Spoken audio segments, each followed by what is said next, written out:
There was some kind of an altercation involving three men described by a Port Authority of New York and New Jersey police source as Middle Eastern in appearance. They attracted the suspicions of the gate staff boarding that flight. They had already gotten on the plane. They're asked to leave the aircraft. They refuse to get off.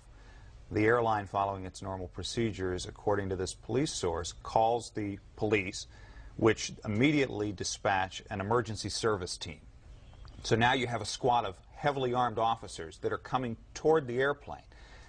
And when they get there, the men have vanished. The gate staff can't find them. It matches with the type of flights, the transcontinental flights that were hijacked in the other four instances. Another disturbing fact, if indeed there was an altercation and these men felt they had a case to make and were being treated unfairly, you can't imagine they would have disappeared from the airport. They would have stayed around and pled their case with the police. It is extraordinarily unusual to have an airline, after it has boarded passengers, be so suspicious that it's going to ask these customers to get off the airplane. We got a phone call from a law enforcement officer who was on vacation, was in the United Airlines terminal at the time. As soon as he approached, they walked out of the terminal, and he looked over. He described them as Middle Eastern in both appearance and dress.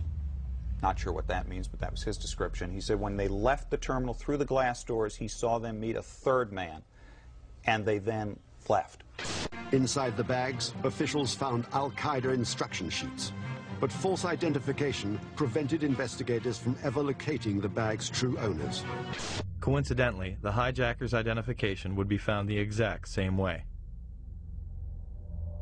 There have also been reports of luggage that did not make the plane connection that appears to be tied to one of the alleged perpetrators, and this is being reported by the Boston Globe, and contained within the luggage were supposed to be Arabic language flight training manuals as well as videotapes pertaining to operating an aircraft. Then we have that mysterious suitcase with all of the hijackers' names and all of this incriminating evidence that is supposedly taken by one of the hijackers to the airport.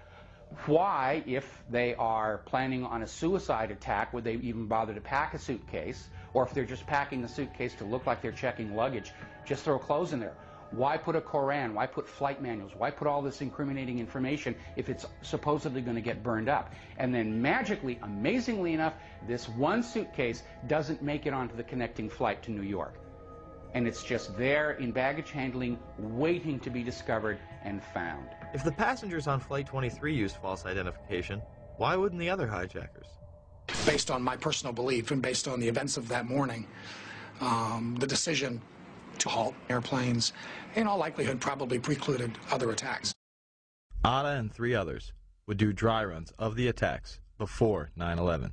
Actor James Woods and others on the plane even filed separate reports to the FAA. Again, nothing was done. I was on a flight, without going into the details of what made me suspicious of these four men, although it would have been blatantly obvious to the most casual observer, I took it upon myself to go to the flight attendant and ask to speak to the pilot of the plane. The first officer came out. I reported to him that I felt that the four men, and I said, can you look over my shoulder and see who I'm talking about? And he said, yeah. I said, I think they're going to hijack this plane. I mean, everything they're doing, and I explained to him these details, which I've been asked to keep private until whatever jurisdiction, whatever trials may take place. Their behavior was such that I felt they were going to hijack the plane. I found out later that not only did he make a report, but the flight attendant also made a report of my suspicions to the FAA. My friend Scott said to me, remember that flight you took in August? I said, yeah, I've been thinking about it all day. He said, well, maybe you should call the FBI. And I said, I'm sure they're being inundated, but I thought it over, and I called the local office. 6:45 the next morning, I get a phone call that actually wakes me up, and he said, we want to talk to you about the flight that you took in August. I said, oh, did the manifest match of any of the flights yesterday and my flight? He said, well, we can't tell you that. I said, well, look, I'll get ready, and I'll come down to the federal building. He said, we're outside your house. We'll just wait for you. Wow, 7:15. So it was 6:45 in the morning. I said, and this is the only funny part of any of this, I said, how did you know where I lived? And there was a pause. He said, we're the FBI. We're the FBI, thank you. So they came in, and I said, look, I'm dying to know, were these the guys? And he said, well, we've had 36,000 tips in one day, and there's 2 of us, and we're going to be at your house all this morning, so you can do the math, but we can't tell you, you know. So since then, I have identified for sure 2 of them as 2 of the terrorists, who actually were not on Flight 11, but one was on Flight 175 and one was on Flight 77. And I've been told unofficially, not by the FBI, but by someone else in actually a higher level of government, believe it or not, just through a coincidence, through a mutual friend, that all 4 of them were terrorists involved. As I explained to the FBI, they said, what was your first instinct? And aside from certain things like 4 guys getting on a transcontinental flight without any hand luggage, they said to me, you know, what did you think these guys were? I said, well, I thought they were either 4 law enforcement officers or 4 terrorists, in that they had that thing that guys who are undercover or on a mission have between each other. Just more evidence that the hijackers had intelligence ties.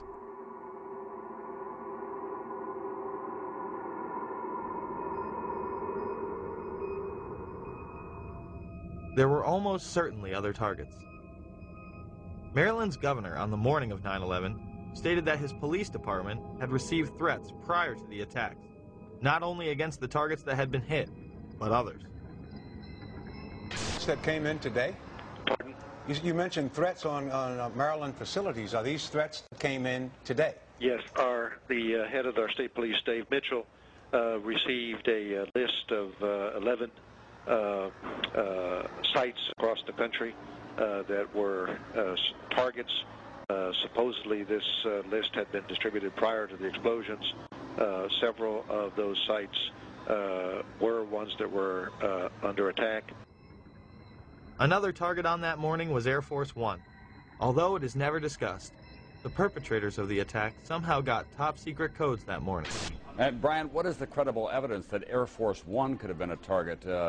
These planes were some distance from Air Force One, after all. The excuse was that, quote, we do not discuss, we do not discuss intelligence information.